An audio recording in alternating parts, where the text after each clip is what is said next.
जय श्री कृष्ण, राधे राधे। पतिदेव तो लगता है ना मुझे यहाँ पे खाना बनाने के लिए रखे हैं और अब्बू को अपने टाइम पास के लिए। राधे राधे, जय श्री कृष्ण। फौजी की फौजन में आपका स्वागत है। मेरा तो ना बड़ा मूड ख़राब हो रखा है और एक अच्छी बात भी है कि मैंने ट्यूशन्स फिर से स्टार्ट कर दिए ना, इससे थोड़ा मूड सही हो जाता है। और मेरे ट्यूशन्स थोड़े से बढ़ भी रहे, अभी 2-3 बच्चे और आने को है।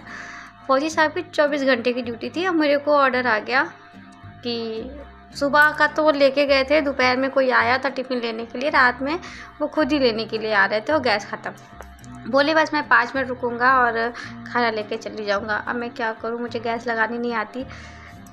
तब तक फौजी साहब आ गए।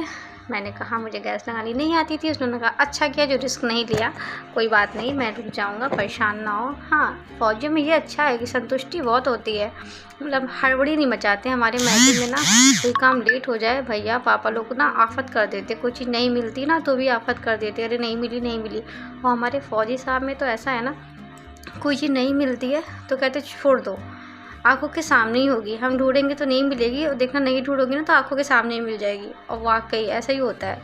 लेकिन बट मुझे उलझन होती रहती है कि मेरी तो मैके की आदत है, कोई चीज़ नहीं मिली तो उसके पीछे ही पड़ जाना। एनीवे वो छोड़ो। शर्मा जी आए थे तो उन्हें चाय भी पीने की क्रेविंग हो रही थी, तो जल्दी से उनको खाना दिया और चाय भी चढ़ा दी। खाना में बना रही थी, पता है बेचारे जूते पहन के खड़े खड़े खाए हैं क्योंकि थोड़ा सा टाइम गैस सिलेंडर लगाने में निकल गया। और बाकी तो मैंने सब तैयारी करके रखी हुई थी। बट यही लाइफ है उनको क्या ये दोष दूँ, बेचारी उनकी तो लाइफ भाग दौड़ वाली चल रही है और मेरी खाना बनाने वाली। या अल्लाह, कहाँ है कान्हा जी, कहाँ फंस गई आगे से। चलो फौजी से शादी हुई है, मज़े मारेंगे, यही मज़े चल रहे हैं मेरे। ड्यूटी है। देखो बेचारे खड़े खड़े खाना खाने की तैयारी कर रहे हैं। और उसके जाने के बाद ही मैंने सारी क्लीनिंग कर ली थी। शर्मा जी गए ना, उतनी देर में मैंने सारी क्लीनिंग कर ली और अव्या चली गई थी बगल वाले घर में, ट्यूशन वाले बच्चों को छोड़ा ना, उन्हीं के साथ ही अव्या चली गई थी। और फिर जब अव्या आई तो मेरे साथ थोड़ी खेलने लगी और फिर मैंने अव्या को दे दिया खाना खाने के लिए। उसको कहा कि अपने हाथ से अब खाना खाओ क्योंकि बड़ी हो गई, कहेगी मम्मा अपने हाथ से खिलाओ।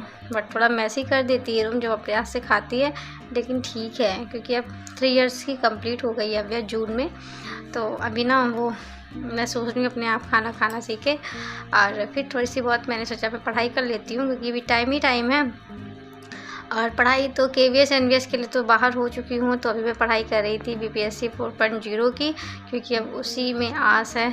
और पढ़ाई कुछ शेड्यूल से भी हो नहीं पा रही क्योंकि छुट्टी चली गई थी, छुट्टी से अभी आई तो बस धीरे धीरे मन लग रहा है। तो उसी बीच में जब मुझे पढ़ाई करनी होती है ना तभी मेरी बेटी को भी पढ़ाई करनी होती है। वो सोच रही मम्मी आप सिलेक्शन लो ना लो BPSC 4.0 में, मैं तो सिलेक्शन नहीं लूँगी।